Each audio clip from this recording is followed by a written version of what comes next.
Welcome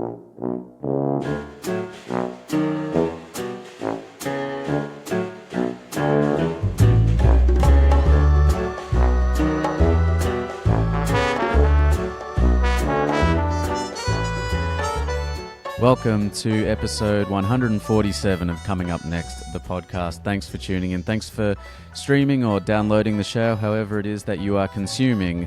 Thank you. And if you'd like to subscribe to the show, which I would highly recommend doing, you can do that at comingupnext.com.au. There's links to iTunes and Stitcher. You can also subscribe on Spotify. And if you want to hear the whole back catalogue of episodes, you can do so at comingupnext.com.au. Thank you to Ron Brown for coming on the show last week, telling me all about Ozflix and what he's been doing in the space of digital distribution for Australian films and Australian content. And the Ozflix Awards, the first ever Aussies, went down last weekend. You can find videos and links and all the winners on their social media pages. Monte Luxe, Australia's most tattooed adult star, joins me for a wicked ramble this week. She's been working in the adult entertainment industry for some time now, and she took time out from her Melbourne tour to chat with me about what it's been like to work in an industry that I really knew very little about. We talk about how she started out. We talk about what it was like the first time she was on set. We talk about the usual kind of philosophical stuff. And instead of recapping everything that we spoke about, I'm just going to pass you on to the interview. Let's get into it, as one Pete Holmes would say. My interview, 147 episode of Coming Up Next, the podcast, with adult entertainment star Monte Luxe.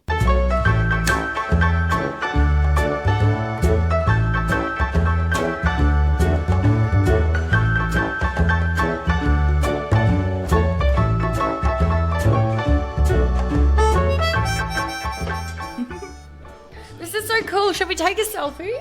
If you want. Yeah, I really do. I think this is good for like me being able to send people your way. Sure. Yes. So what do you do for work? Is this a full-time job? No, I work in film. Oh, so fun. Yeah. Do you love it? I do. It's great. Okay. Doing it for 12 years, I think. Oh, wow. What sort of film? Anything specific? Not porn, I would admit it. No, not porn. Not porn, although I've always been fascinated by porn. But You and me there both. isn't.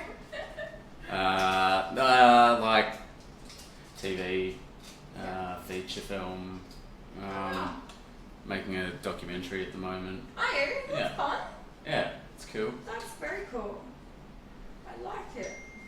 Oh, that can go on silent. Oh, look, seriously. Not winning? I'm just not having a win today. I'm having one of those days today. I woke up and I have like all these messages in my inbox. People fucking going off. There's a bit of drama into the last one. Oh, yeah? Yeah, my fault, but like, What did you do? I get to a point sometimes where I just fucking out people. And I'm usually really anti-outing people, but like, it just will continue. It will carry on and on and on and on in your inboxes if you don't do something about it. And I feel like me as a person, not just me as a business, but I feel like I'm the staunch one in the industry. Do you know what I mean? Like, I can get away with outing someone and saying, look, you're a shit cunt. What, like cut it out or, whatever, when other people will just, they won't say anything or they won't speak up or they're worried about what other people think. And it's like, I don't give a fuck. Like, I'm too busy at the end of the day to worry about any of that. Yeah. Here, internet world, here's some fucking information. Here's some fucking screenshots to go along with the information.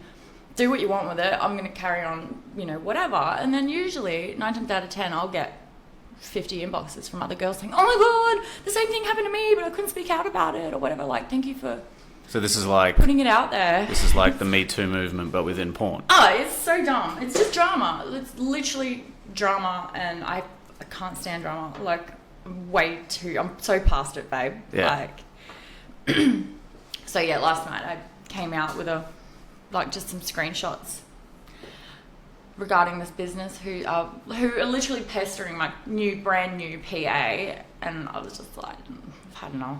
Yeah. It's not the first time I've heard about you can't, giving people a hard time.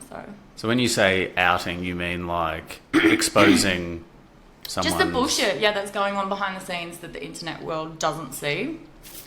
Whether that be really shitty work ethic, like producers not turning up, or being shady, stuff like that. Most of the time I just will let people learn on their own, because otherwise everybody misses the lesson. Yeah. Well, I mean, I learned... It's very evolved of you. Oh, I learn the hard way, so I do everything the hard way. But, you just have to leave it sometimes. But every now and then there's a special case that comes through, and I'm like, you are so getting outed. And then, usually there's a little bit of drama that follows, and I kick myself immediately for thinking that it was a good idea. But, right. I remember when I was new and I got taken advantage of and fucked over and whatever. So it's like, there's new people out there, and these people are taking advantage of them. And it's like, I feel like it's my, not responsibility, but, that's my voice. Like, I can use my platform for good and not for evil. Yeah. I don't know. I feel like Mother Hen, like I look out for the new ones and the naive ones. Yeah. Just, let's face it, there's fucking plenty. They do my head in. I think they do my head in more than the predators. Hey, it's just like, you stupid girl, didn't you listen you didn't learn the last time, the time before that, the time before that? Yeah. When are you gonna get it? What sort of thing would be likely to kind of push you past your breaking point? In what regard? Well, like you said, a lot of the time you just let sleeping dogs lie, kind of thing. But sometimes you just like I'm pretty tolerant, and if it's not to do with tolerance, I just can't be bothered. I'm so fucking busy. Like, I just haven't got the energy left usually at the end of the day to give to button pushers. So I just carry on with what I'm doing. But they usually have to be pretty persistent and or really predatory for me to want to go public with it. What does predatory mean in the context of what you're doing? Because in a civilian job, and I use that term with all due respect, predatory would mean, probably something quite different to what it might mean in the world of porn. Do you think? I guess it's about intent, isn't it? I would say a predator would be somebody with malicious intent, regardless on industry or career, for sure. And I mean, there's people out there, but isn't that what DV is about? I think DV is pretty important. They're predators that prey on people who are prime victims, basically, but it happens in business too, and they're everywhere. I don't know. I feel like those people especially should be outed at a certain point, or they need to be consistently outed. And most of the time people are not afraid, but I guess they are afraid to speak out. There's usually a lot of kickback. Predators are usually pretty tactful and they plan stuff, so... Yeah, right. But they're fucking everywhere, especially in the adult industry. So how long have you been working in the adult entertainment industry for? So I started stripping when I was about 15. I was really young. And I did that for about 9 years. Did you have another question straight up? I did. Yeah. I was just going to ask what the kind of legality... Obviously, it's not legal, but how does one get around it? Definitely not legal. I worked for agencies, and I'm from a smaller town, so everything was just really laid back. I was in clubs and drinking at 14, and it wasn't really a thing back then. Where I'm from, people were still leaving their keys in their car and going to the pub and leaving their windows down and doors unlocked at their houses and stuff like that. Just proper country, But yeah, obviously all that changed over time. I did that for about 9 years. And then I got into a domestic violent relationship, which was pretty, it was pretty horrendous, let's face it. I suffered like a broken jaw, a dislocated hip. He Molotov cocktailed my apartment, tried to burn it down while I was inside. Yeah, it was pretty full on. I had to relearn how to walk. I had to live in care for like 6 months. It was just about broke me. Yeah. So I obviously couldn't dance anymore. I couldn't even fucking walk. So bye-bye stripping career. And I guess 9 years in, sorry. Yeah, I guess 9 years in, you're feeling pretty, like, sure of yourself and sure of where you're going with Definitely. And I think it was the fact that I wouldn't stop. I didn't want to stop stripping. I was comfortable doing what I was doing, and I was making good money. I think at that time I was the highest paid topless barmaid in Cairns, and things were good. I was still young and silly. I was really naive. That was, I think, why I became a victim to that predator. But yeah, I don't know. I think I was happy at that. I thought I was happy anyway. I don't know. So yeah, after that happened, I had to relocate. I moved from Cairns to Townsville and just got a normal job. I was just doing cashier. I was a gaming attendant, doing hospitality, just generic stuff that I had done on the side over the years that I sort of knew how to do, that I could get a job in. And eventually I sort of veered back out of that and into stripping again, but in a new city. It wasn't right for me. It just didn't feel right anymore. I felt really unsure of myself, really unstable on that leg. Just, it wasn't that that mind-body connection wasn't happening anymore. It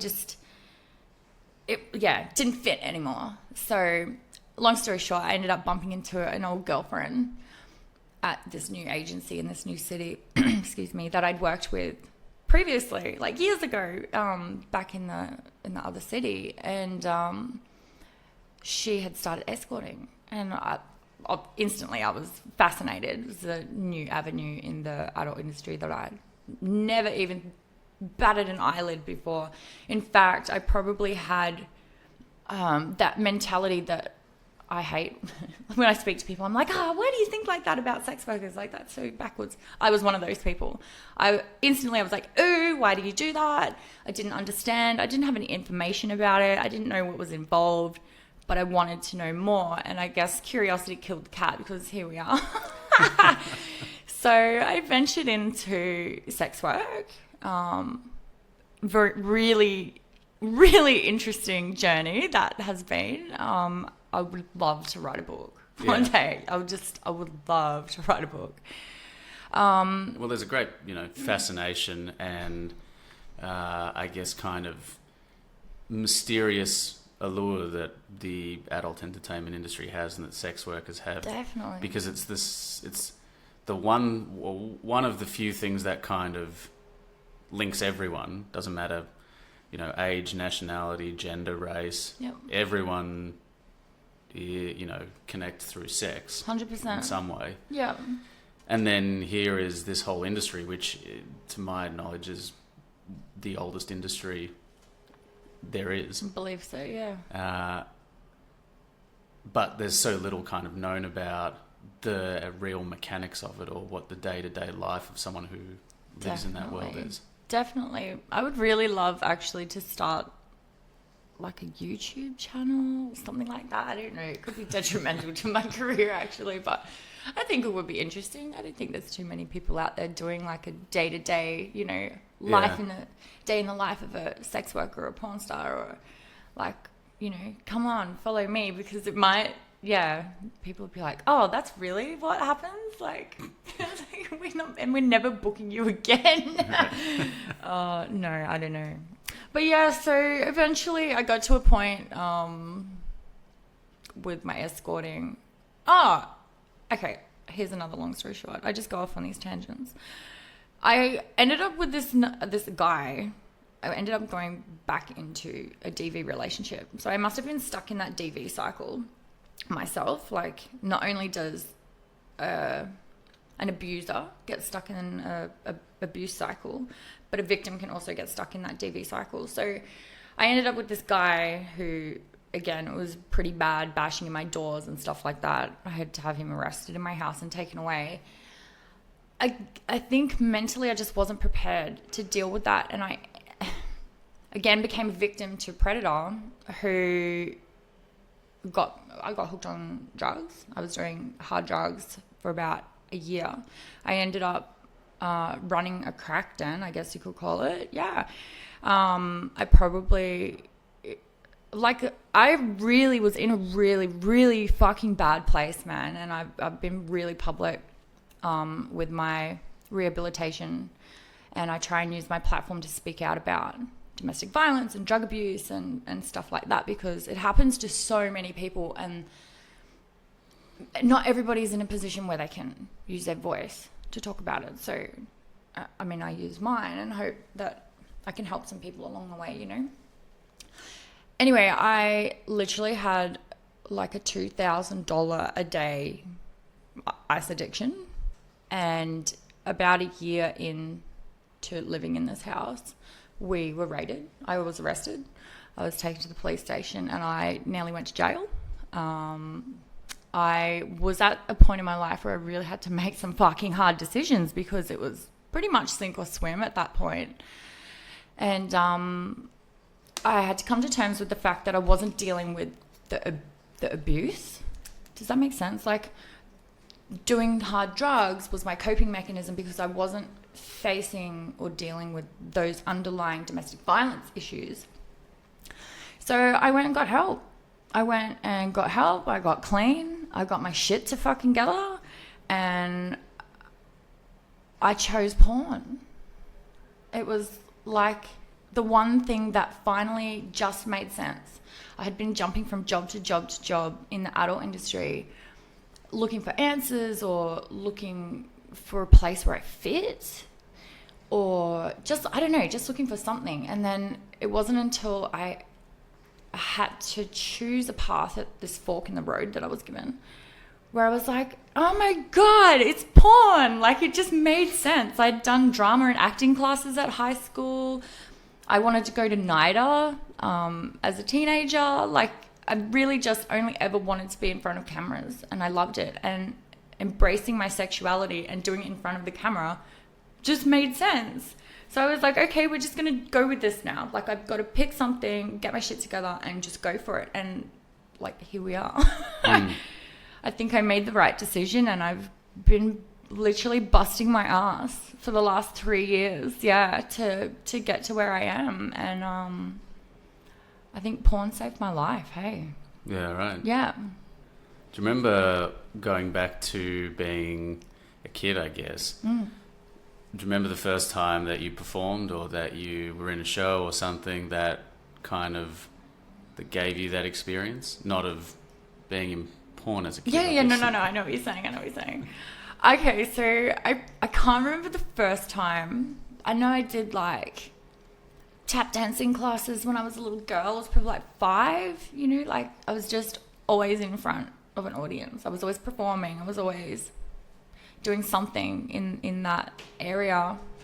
I remember my mum showing me photos, and it didn't make sense until like I grew up. And she would be like, you used to make these crepe paper outfits and stick them on with like electrical tape, and then you'd be like taking them off and bits would come off. So I'm like, Mum, I was a baby stripper. Like, what? How? I don't know. I don't get it. And I was probably like 8 or 9. I'm like, you people didn't see this coming? Like, what the fuck? It was all right there in front of you. She's going to be adult industry worker.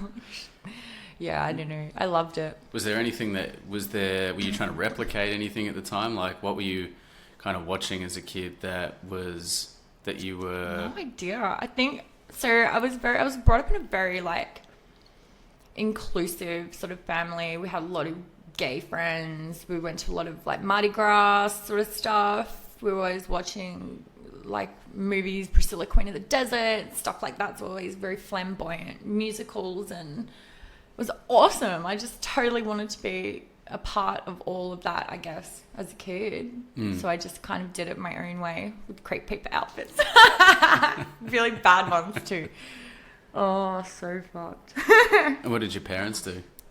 My dad was military. So my dad was a sniper in the army. Wow.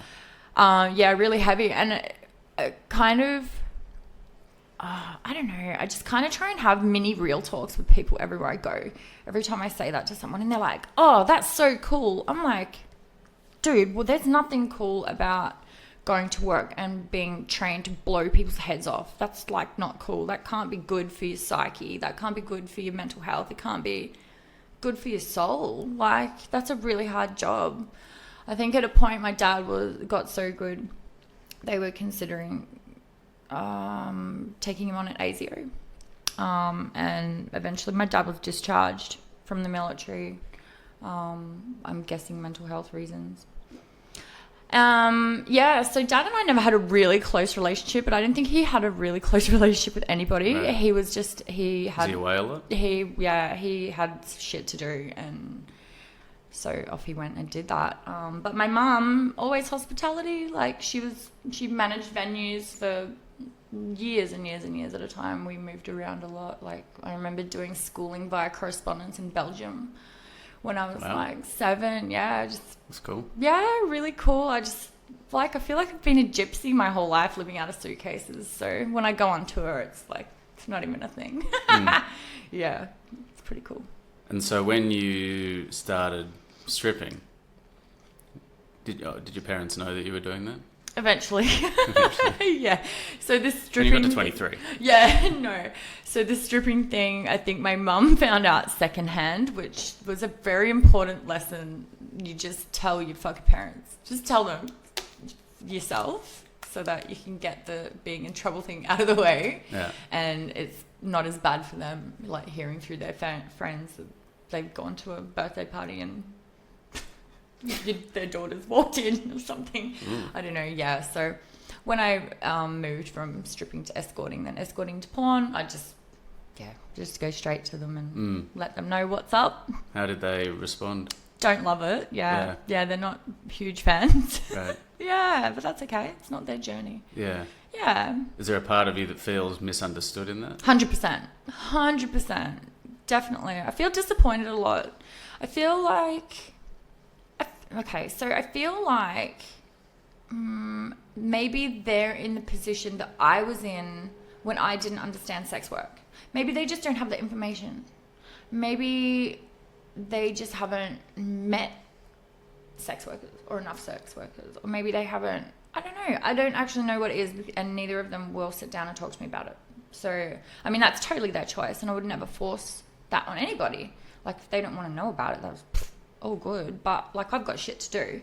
I can't just throw my career in the bin because they don't want to talk about it. Like, they want to stick their head in the sand, and that's regardless of who it is, whether that's my parents or my friend or like whoever. Like, I've got to keep going and doing what I'm doing because it's for me. It's not for anybody else. What would you like them to, or anyone to, kind of understand about working in the sex industry? It's hard. It's really hard. There's a lot of stigma. What would I like them to understand? That we're people. We sell sex in some regard, yes, and that's our job, but we're still human beings. Like, we go to work and we do our job and we come home. Some of us have families, some of us have kids, some of us have partners. Some of us don't have fucking anybody. It's a dishwasher. Right, I thought it was someone coughing outside. Sorry, no, my bad. Yeah, so I don't know. I just guess I would like people to understand that sex workers are people too. Just stop being mean. Stop it. What was the process like of, maybe without being specific about the agency or the place you work, but what was the process like of actually getting the job and then having your first shift, for example? Which avenue? Are we talking porn? Are we talking escorting? Are we talking stripping? When you first started. We can talk all three. Oh, sure. Okay. I have to try and think back. And I'll be honest with you, my memory's not great anymore. And this is why I don't do hard drugs. This fucking never a good choice. I really struggle to recall things now. And I feel like I'm missing a lot of memories, which sucks. But so my first shift as a stripper, I was in a pub and it was really popular back then. It was Chockers. I've walked in was with another girl, and you sell raffle tickets, and the guys will just stand around and drink beer and whatever. I remember just thinking, I'm going to faint. I'm going to faint. All I'm doing is walking around selling raffle tickets with my boobs out. I do that on weekends. Like, I'd go driving in cars with boys and drinking and get my boobs out. It wasn't even a thing. But now that it's like a job, I was shitting myself. And at 14, you know, like, really, I was just a little girl walking around in a pub full of dudes trying to sell raffle tickets at $2 a pop. Like, yeah, it's terrifying. But I think that alone got me hooked. That sheer terror of, you know, really new experience. There's a bucket load of attention going on there. I was probably trying to fill a void with that too, now that I think back. Yes, but I really love putting myself out of my comfort zone. I really enjoy it. Even now, like, if something seems hard or scary, I'm just going to go and do it and worry about, like, shitting myself later. I don't know. Is that like being an adrenaline junkie? Is that what that is? I guess so. It's not exactly jumping out of a plane now, is it? No, but you're getting off on the thrill or the terror or the adrenaline of the situation, of being uncomfortable, basically. Definitely. Having a massive crowd, like, leer at you can be quite daunting at times. Yeah. You know, what's going on in their heads? What are they thinking? What are they saying to each other? Really, you shouldn't be worried about any of that shit. Just, like, do a good show. But you can't help it when you're up there, you know? Like, what if the crowd's quiet? Am I doing a shit job? Are they liking what they're seeing? Are they just really... are they just a really shitty crowd? Or, like, what is happening here? It's a lot to sort of process while you're, you know, flipping around and upside down and smiling and keeping beat to the music and stuff. Like, it's mental. When you're that kind of new and that age, do you have a routine? Like, have you... God, no. You just totally wing it and make it up as you go along. Are you just doing what you think you've seen in, like, films or TV or what other girls are doing? Pretty much. Is there someone, like, backstage who's telling you, like, you could do this, you could do this? They sort of have like when I started anyway, and that's probably a million years ago, they had like it's almost like a template. So you do, you know, say 5 songs. In your first song, you need to do this. In your second song, this needs to happen. Third, fourth, fifth, and then finish. So they just give you like this template, and you just go out there and kind of just remember those basics for each song, and the rest kind of happens or it works itself out. And then the more shows or whatever that you do, you sort of, you go, oh, the crowd liked that, or that worked, or I could try that again, or, you know, whatever. And 10 years later, you've got a banger of a show, but everybody's seen it 50 times. So, you know, you kind of got to keep revamping yourself. Right. Definitely. Take it on tour. Definitely, yeah. Keep moving. So when you came out of being a stripper, yeah, and you started escorting, what was it like? What was your first job doing that? Like, how does that, I mean, how does like that in even... comparison, you mean? Maybe not even in comparison, but, you know, you met your friend, you met your girlfriend who was doing it. Yeah. You kind of had this skewed idea of what it was like, and you were a little bit like, I don't know if I want to do that. You know what? She actually came with me. So in Queensland, it's legal to do in-calls. Like, you can work independently, and you can also work in a parlour or a brothel or whatever you want to call it. So my first job or my first experience as a sex worker was not in a parlour. I had met my friend, and then she basically like baby stepped me through it, like guided me through it. She helped me like put ads where they needed to go. She helped me screen the clients that were making inquiries. She helped me like pick a price to charge for, you know, whatever. And then she would come along with me, show me things that I needed to do, but we would inform, do you know what I mean, the clients or whatever along the way, so that they sort of knew what they were walking into, because I feel like that's unfair. If, you know, as a client, you come and then there's like this other random woman. You'd be like, what the hell? Did I get 2 for the price of 1? Or like, what is going on here? They're like, no, she's just showing me what to do. And I mean, they do the same thing in the parlour, so it made sense for her to sort of groom me that way. So my experience with my first client, I was, again, like terrified. I just remember being really, I don't know, like, I was terrified. I was shaking. I didn't know what I was doing. I didn't know. There was no template. I didn't get my 5-song template. So I did not know what the fuck I was doing, but I had, like, all I knew was that I had half an hour to do it.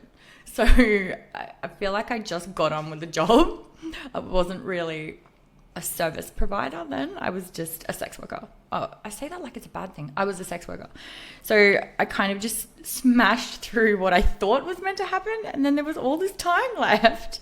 I'm like, well, what do I do with this extra time? I don't know. So I kind of left my first booking going like, what, yeah, with more questions than I started with, I think.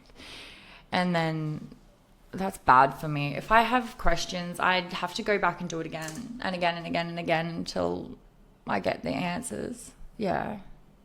So I don't know. I don't know. It was good. I was looking forward to my next client. I know that much. Just because I was uncomfortable. I didn't know what I was doing, and I don't like doing a bad job. So if I ever feel like I'm doing something and it's not as good as I could do it, I will just go back and get uncomfortable and get that knowledge and get that experience until I know I'm in a position where I can do a good job. And then I'll find something else to put myself in the uncomfortable zone. I don't know what's wrong with me. Yeah. Yeah. What was your mum's reaction when you told her that you'd moved from stripping into escorting? She's not a fan. We didn't speak for ages. Right. Yeah. Yeah, we're not speaking now. Yeah. But, I mean, we have had times like that on and off over the years. Mum's got her own issues. Everybody's got their own issues. Mm-hmm. I think just where we are or were in life, we're just on completely different paths, and that's totally okay. Yeah. What's it like as you start kind of growing in the industry and you start becoming more self-assured and more confident with what you're doing and what you're offering? I think I've finally found where I fit, or I've at least carved in a spot where I fit. Because when I moved from escorting into porn, I didn't fit, and I just wanted to fit. Like, I watch all this porn and it's, you know, everybody's sort of got their niche, or they've got their area, or they've got a bracket in the industry where they fit, and I didn't fit. And a lot of businesses, they just outright refuse. They would just ignore, like, my job applications, I guess you could call it. They just didn't want anything to do with me, and that's fine. It could be based on the fact I was inexperienced. It could be based on the fact that I'm covered in tattoos. It could be anything, like whatever. That's their prerogative. What is a job application for a porno film? So basically you just contact a producer, let them know that it's you, that you're serious, which is hard to do when you don't have any experience, let's face it. Because you can't really send them a show reel. Exactly. You can't say, hey, I've worked with these people. You can ask them for a reference or whatever. If you haven't done it before, it's kind of like, whatever, we get 500 of those a day, you know, like, go away. But I was totally genuine, and I'm obviously still here. So a lot of those some of those companies that, you know, maybe thought that was that kind of email at the start, I've spoken to them since and maybe even worked with them. So it didn't even matter at the start that I didn't fit. It was kind of just getting experience. I would work with whoever would have me, and was super grateful, and still am super grateful to all of the companies that booked me, because in Australia, I feel like I'm like maybe not the only alternative performer, but I'm definitely the most out there alternative performer. I make a point of trying to carve an alternative performer section into the Australian industry, because where are the next lot of alternative people going to go? You know what I mean? If we don't have a spot, where the fuck do they go? And I take it on. It's like my responsibility. I'm like, okay, I've got to do this for the people. Like, and for the last 3 years, I've just been carving. I've been carving and carving and carving, and just trying to make it okay, trying to get people to not accept me, but just accept the fact that there's other niches in everything, in porn, in any career. Like, what does it mean to be an alternative performer? I guess alternative means like different, not the norm. So you kind of pitch yourself as Australia's most tattooed porn star? I feel like I'm the only fucking tattooed porn star getting around. You do have a few tattoos. Yeah. Expensive hobby. Right. Oh, don't even get me started. What was the most painful one? I would have to say my stomach. Right. Yeah. Not the one that's on your face. No, God, no, that was amazing. Right. What does it say? It says mercy. Mercy, right. It's my safe word. Okay. Yeah. Well, it's good that it's tattooed on your face. Then. Oh, that's literally why I had it tattooed on my face. I was trying to manifest something by having it tattooed there. Right. I think it's pretty important. Yeah. I really would love to work with some massive companies in America like kink.com, places that do some fairly hardcore shit. I just don't ever want to be in a position where they're like, oh, but we didn't know your safe word. Motherfucker, it's on my face now. So, you know, if I'm ever saying it and you didn't know what it was, then that's on you because... It's right here. It's right here. So alternative doesn't only apply to how you look. It's also the sort of stuff that you do. Yeah, definitely. I think it's in the content as well. If you look alternative but you're still shooting vanilla, then really... you just did tattooed vanilla, but there's nothing wrong with that either. You just shouldn't be labeling yourself as alternative. It's definitely got a lot to do with the way you look. Definitely. Thanks to Joanna Angel from Burning Angel over in America. She's the real MVP. She carved our spot into the entire industry, not just in Australia. I'm only just trying to do it here in Australia. She did it for the whole industry. If it wasn't for her, I wouldn't even have a niche. Do you know what I mean? Like, I can only imagine how hard that would have been for her to try and do that on such a fucking massive scale. Imagine people being like, no, you don't belong, no, you don't fit, no, we don't want to book you, no, you know, no. And now here she is taking out all these awards, like being an inspiration to people like me.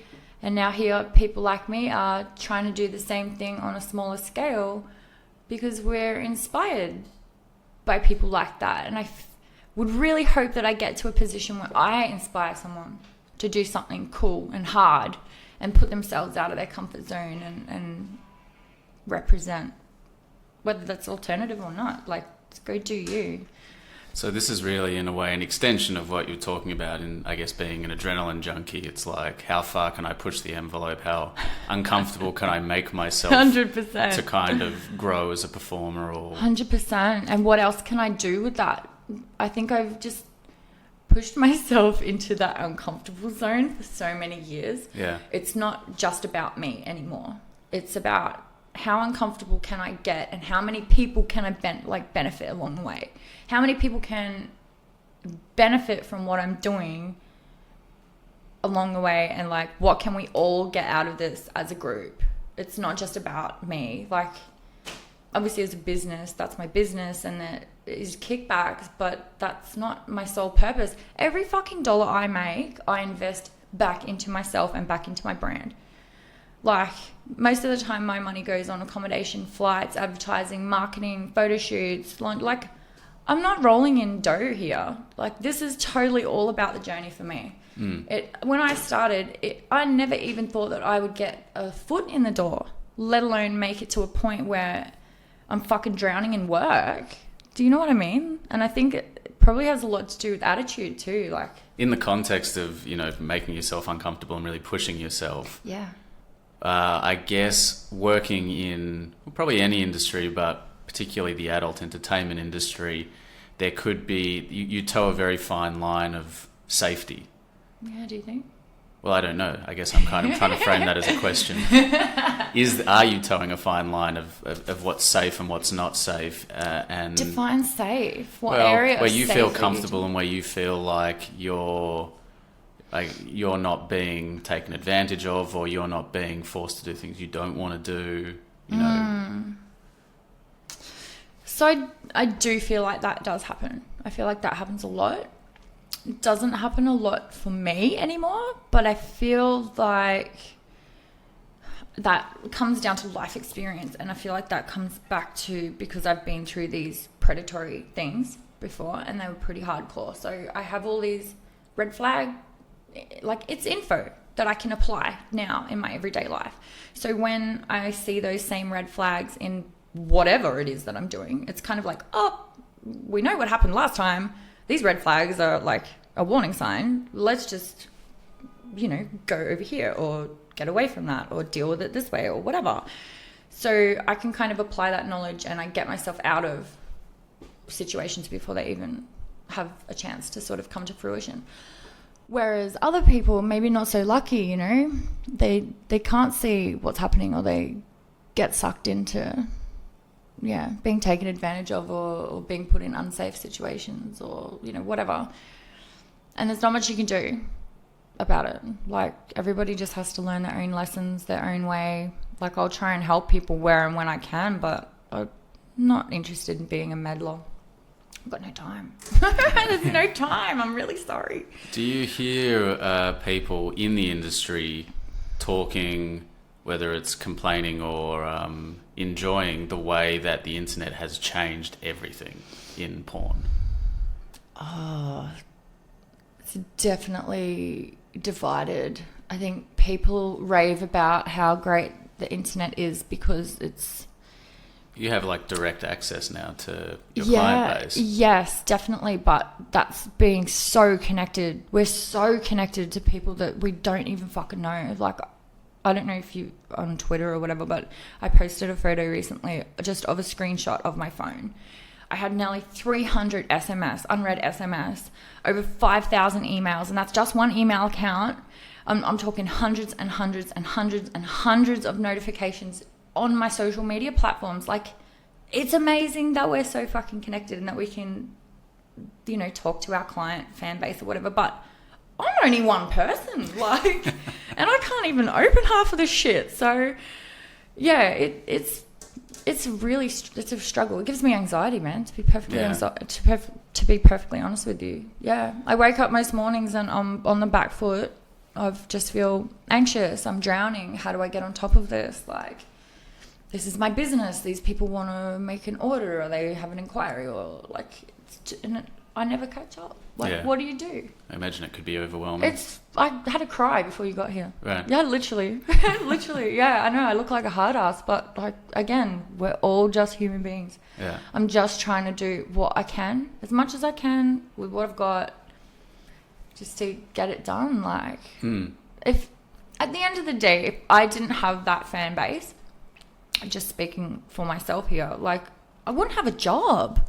Like, I am stoked that I had a go at something that I didn't know I would even get a chance at doing. And then people backed me. They backed me. They bought my shit. They invest in my products. They support me online. They support me emotionally, through positive messages or whatever that is. They come and see me at events. Like, that's fucking amazing to me. Like, who am I to these people? Really, I'm just this country girl that chased her fucking porn star dream, and now here I am with all these people who just want to support me some more. I think that's incredible, and the internet is incredible in that regard. But it also means that that content that we spend time and money and energy into filming and traveling to go and get whatever performer or editing or any of that stuff, it means that it's now online and it goes on those tube sites. How do we make money? Like, I get that people are like, why would we pay for porn when we can get it for free? Because that's our livelihood, man. That's our job. And all that means is that we spent time, money, and energy creating that content for you guys. Somebody stole it and then they posted it online so that everyone else could have it for free. Like, why fucking do that to us? That's where porn's at the moment. There's not a lot of money in porn anymore, unless you're big fry, because it's just so easy to take it, put it online, and then what? No one's going to buy it. I read a pretty damning statistic that, of the tens of millions of people who watched porn last year, I think it was something like only 3% actually went to paid sites. Oh, that hurts me. That hurts me. That's really bad. That's what tube sites are doing. Like, how did they change the game, as far as you're aware? They created a platform on the internet. Like, the internet's great for all those other reasons I mentioned before, but it's fucked up. Yeah. In that other sense, like, what do we do? What can we do? Like, just tube site hop every day and be like, that's me, take my content down. Cease and desist. Like, I haven't got fucking time for that. I've got to be at the gym, or I've got to be seeing a client, or I've got to travel, or I've got to be at the airport, or whatever. I don't have time, and I don't have money to be paying a PA to do that for me. it's not feasible. All I can do really is just keep creating new content. So potentially I have that support network purchasing my shit, and hope that somebody doesn't put it on Tubeside. But like 9 times out of 10, I'll get a message and it'll have a link from somebody saying, oh, hey, yeah, I really loved that video and blah, blah, blah, insert link here. And I'm like, motherfucker, that's a tube site. Like, don't send that to me and be proud of it. You're watching stolen content. Now, fuck off. Yeah, yeah, it's bullshit. Do you know people that have been like really financially affected by... All of us. Right. All of us. Just about every performer I speak to has been pissed off or ripped off in some regard due to a tube site or multiple tube sites, including the producers that I work for, including those production companies. Like, is there a way to combat that, or how do you, I guess, try and sustain your career financially while this stuff's going on? Such a good question. And you know what? These are literally the questions I'm left with at the end of the day, because I am that country girl. Like, I didn't grow up with a computer. I didn't grow up with the internet. I grew up with guns and bikes. And that doesn't serve me now. Yeah. Like, that was great if we go to war, you know, all you other people are fucked. I'm going to be, I'll be off in the bush, like, ripping off your stuff. Chasing zombies. It'll be great. But for this business and where I'm at in life now, I literally have no idea. I don't know what my options are. I don't understand what is happening. And I don't know how to stop something like that. So way in above my head. I was listening to this podcast called The Butterfly Effect, which is it's a really great podcast. It's all about the guy who created Pornhub and the butterfly effect that creating the first tube site has had on the adult entertainment industry. And the guy who creates it goes into the valley in LA and speaks to people who have been working in the industry for a while. The reason that I bring that up is because one of the things that they talked about was people who have started creating custom content and how that's become a big sort of thriving way to counteract tube sites, because it's giving the people who have fantasies a kind of direct way to get what they want. Definitely. I think that's a great idea. I never even thought of customs like that, to be perfectly honest. I have people order customs from me all the time. I just never saw it as a way to like combat the tube sites. It makes perfect sense when you say it like that. All right, so I'll be smashing customs for 2018 if anybody wants any customs. Oh, I love it. What are some of the requests that you've had for customs? I had one come in yesterday. Right. For a gentleman who wants me to go. I want to open the email. He wants to pay for me to go and have my fingers and toes put acrylic nails on, but at the length that they come in. So maybe 10 centimeters of acrylic nails. And then I can't remember what the rest of the customers, but I'm meant to walk around or something with them. I'll do something. I don't know. I think that's fun. Yeah. That's really fun. Like, yes, I won't be able to do anything with those acrylic nails, but that is fun. I don't even care what your fantasy is. Like, that's not something I get to do every day. What's the process like when you get a request for custom content? You get the email, you agree what the fee's going to be. Yep. And then do you hire a cameraman? Do you get someone to film it on your phone? Like, depends what it is. Right. Depends what it is. So 9 times out of 10, a lot of the requests that I get are for boy-girl content. And where I live, we literally have like 3 male porn stars in the whole country, and they're not up where I live.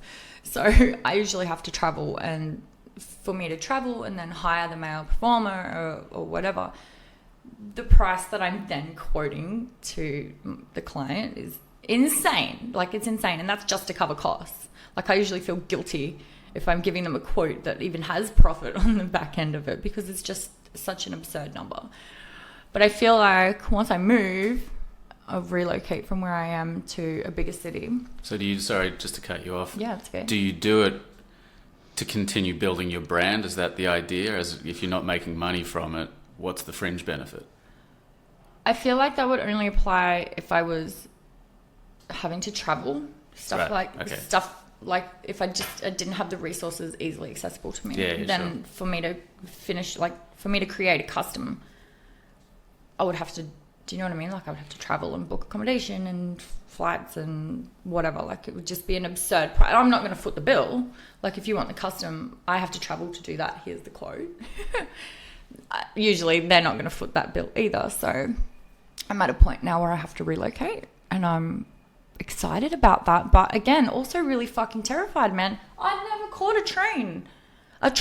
We don't have trams or trains or any of that stuff where I'm from. So just navigating the traffic here is terrifying to me, let alone, being in a big city. It's crazy. But again, out of my comfort zone, and I'm really excited to be in a place where I have more resources available to me. If I leveled up this much in just 3 short years, going from being a domestic violence survivor and running a fucking crack den, like being a criminal, if I've come this far in 3 years, imagine what I can do in another 3 years in a city not on probation with all those resources. Do you know what I mean? Like I could really fucking get some traction in the next 3 years and potentially like carve that spot into the Australian adult industry. I really hope so. Yeah. I really, really hope so. Just, I find it difficult being an alternative performer because, like, who do I work with? How do you create alternative content when you're it? Do you know what I mean? Like, it's pretty fucking lonely out here on alternative land. It's a lot of people, really getting behind the idea and stuff, but I don't think they sort of see the back end where it's like, what do I do? Like, who do I go to for help? Or like, who do I ask about this? Because there's fucking no one else doing it. Like, I just have to sort of put on my big girl pants and go out there and whatever. Fail, succeed, doesn't matter. It's all information that I can apply later. Yeah. It's overwhelming at times, though, I tell you what. What was it like the first time you walked? I keep asking first time. I'm just going to reframe it. So I don't have many first times left, hey.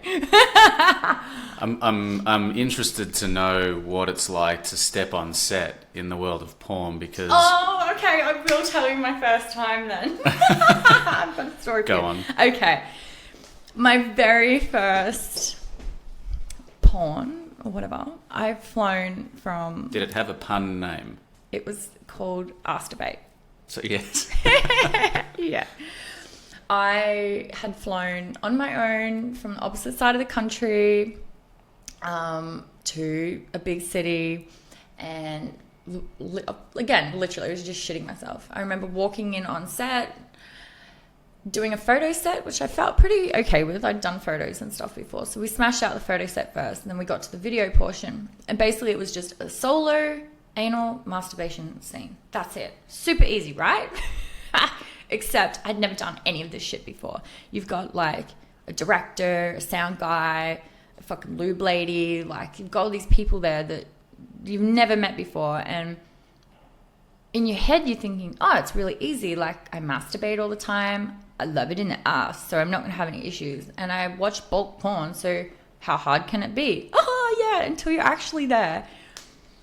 He's turning off the air conditioning, the fridge goes off. Like, it's dead quiet in there. You can hear everything. If your back sticks to the floor and you do a back fart, like, literally everybody is going to hear everything. Every fucking thing that happens. And that in itself is daunting. So, anyway, we start filming, and I was using a toy, actually, for this scene. And I'm going through the scene. I'm getting to the point where he's given me the nod, which means you can climax now, and I'm using inverted commas, climax. And when you say he, you mean the director, like off camera? Yeah. So you kind of need X amount of content, and then when you get to a point, it's like, okay, we've got what we need. Yeah, exactly. So we can do the end part now. So you kind of get the nod, which means, okay, go for it. So I'm building, and I get to the point where I'm like, okay, here we go. And then he's like, okay, cut. And I'm like, whoa, fuck, what do you mean cut? He's like, are you okay? I was like, yeah, I'm okay. Like, what? I didn't understand. And I'm terrified. I'm thinking I've done it wrong. We have to start again. Oh my God, you're a failure. Like, what happened? And all it was because I was so nervous, I was not relaxed in the bum section. So I've given myself a micro tear, and with the combination of lube, it looks like I'm bleeding from my asshole because I've just, you know what I mean? So now I'm bleeding on the floor and it's on camera. I'm being filmed. So now I'm bleeding and crying on the ground in front of all these people. Good grief. It was horrendous. Yeah. And it's like, it's funny now, but that literally is out there somewhere, this content. Like, scarring experience. It's like, how much worse could it get, really? Yeah. I guess it can only go up from there. But it has never gone back to being that bad ever on camera. No. Yeah. Never. And I can tell you what, I'm always pretty relaxed now on set. Yeah. Yeah. So when you're filming like boy girl or girl girl or whatever, yeah, a scene that has intercourse in it, right? Fucking. Yeah. What's the choreography process like? And so we do like well, it depends who you work with.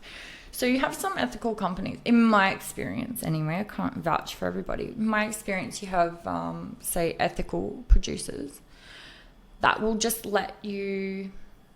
They just want natural. They just want authentic content. So they will pretty much just set up the equipment, and then you just go for it, and they'll work around you. So you guys just have a great time, do whatever feels natural, like it's about capturing that authentic connection. And it's kind of this new wave of pornography that's coming through, and I think it's incredible because porn kind of lost that along the way, that connection that humans have. Yeah. And it became about fucking instead of connection. I think that it's pretty hot right now, that authentic niche or whatever. And then you have other producers who it's about fucking, which is still super popular.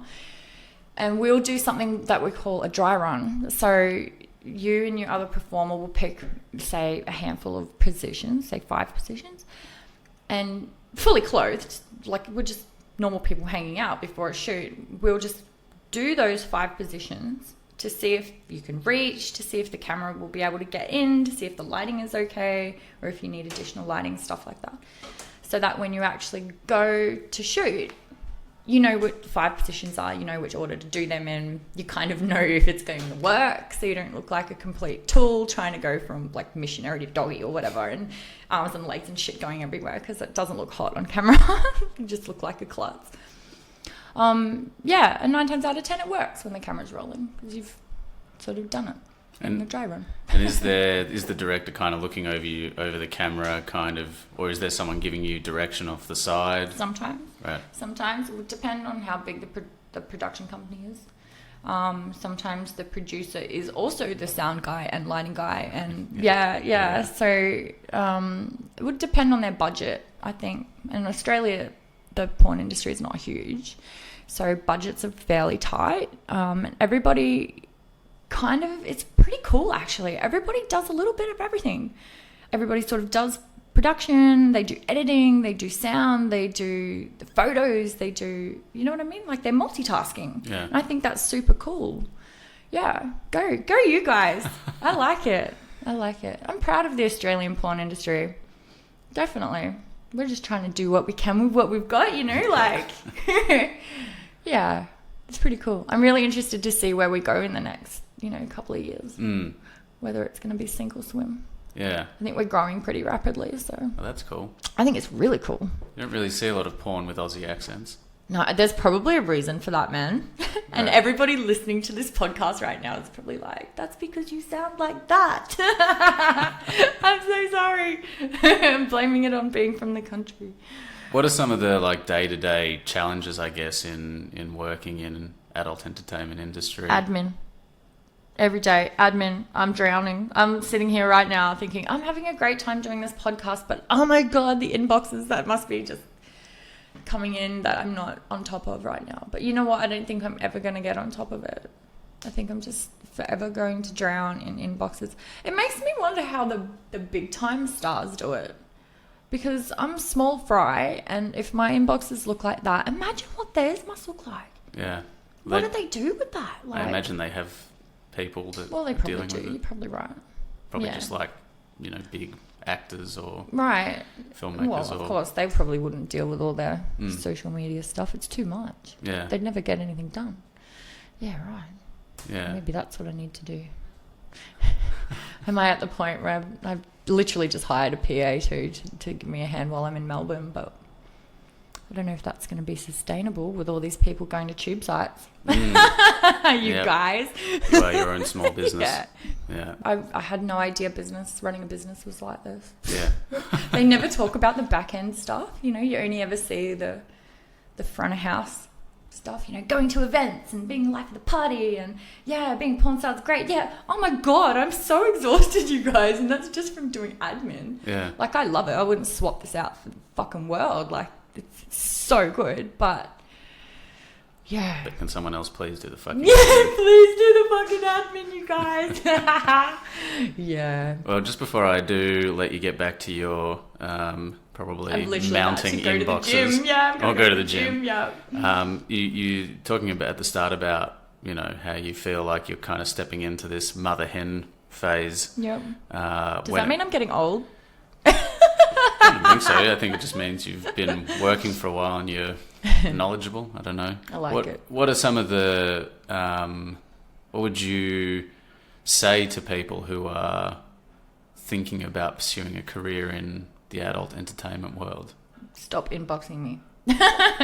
No, I would say think long and hard about it. I had an email come through, not an email, just an inbox from another Australian performer who's no longer performing, and she's incredible. She's a very, very cool human being, and she's at a point where she can't take back what she did. And she's got a family and she's trying to build a life now outside of that. And it doesn't go away. Once something's on the internet, it's there forever. So I think just have a really long, hard think about what you're doing and if that's right for you. And if you can handle kickbacks, 5, 10, 15, 20 years down the track. Because we don't know what's going to happen between now and then. Like, we don't know what's going to happen tomorrow. So, I don't know. You kind of just have to be really sure that it's right. You're talking about, like, the stigma that society has. Anything. Like, it could get to a point where you do porn and because you're on social media as a porn star, you might not be let into another country because they think that's sex work and that's a felony offense in that country. Right. It's as simple as that. Yeah. Do you know what I mean? Like, it could eliminate your chances of being able to travel in the future. It could eliminate your chances of ever being able to get another normal, and I use that in inverted commas, job again because, that's frowned upon or whatever. It could ruin your chances of having a relationship. Well, in my opinion, you don't want to have a relationship with somebody who's going to judge you for your past anyway, but do you know what I mean? Like, there's kickbacks, there's repercussions for every decision that we make, and doing porn is a decision. That's a career decision, and you have to make sure that it's right for you. I think people just go, oh yeah, porn, that's fucking cool, I want to be a porn star, and they don't think about anything else that comes along with it. Guys, there's a lot of admin involved. It's a lot of admin. A lot of fucking admin. It could be as simple as getting tested too. The amount of inboxes I get from guys who are like, hey, I want to do porn, whatever. And I just have a copy-paste message now. I'm like, copy-paste, boom, here's some starter info. If they are happy to jump through that first lot of hoops, I'll send them, like the next lot of info. They kind of go through in stages. 9 times out of 10, I don't hear from them after that first reply. And I think it's got a lot to do with the fact that you have to go and get tested. I'm tested every month, man. Anal swabs, throat swabs, bloods, urine, you name it. I'm in there and it's happening. And it just comes with the territory. You want to be a porn star, you go and get tested, man. Sexual health is just as important as mental health, physical health, emotional health, whatever. It's your health, man. Like, look after yourself. Go to work and be safe about it. But I don't understand why that's off-putting to... people who want to do porn. Like, doesn't that just make sense? Like, if you work with heavy machinery, you go and get the ticket that you need to operate the vehicle. Like, go get your tests. Fucking hell. What? Get your tests, do Not your even admin. a thing. The fact that you don't want to go concerns me. Yeah. Yeah, hey. It is a bit weird. Yeah, isn't it? Yeah. I don't know, whatever. Thank you for giving me a little bit of insight into a world I had very little idea about, aside from the naked sex part. Yeah, and that's literally just my version. You speak to any sex worker, they've got a whole other version. Yeah. We're all so different. It's great. It is. It's really, a lot of variety. I end every podcast with the same question. Oh. Question is, what makes you silly? Wow, I've got nothing. What makes me silly? Crickets. Listen, can you hear them chirping? I've got nothing. Could be something that makes you go silly, or some like common answers are like alcohol or like How? my Out kids. of all of these questions, this is the hardest question, right? How is this the hardest question? What makes me silly? What's the first thing that comes to your mind? The first thing that I thought of was that I can play the spoons, but that's really redneck, isn't it? It's pretty silly. It's pretty bad. Yeah. Yeah, don't tell anybody. Okay. It's going to be our little secret. Monte Luxe, the porn star who plays the spoons. I mean, that'd be alternative. It's pretty weird. Yeah. Yeah. Anyway. Yeah, thanks for coming over. Thank you. My pleasure.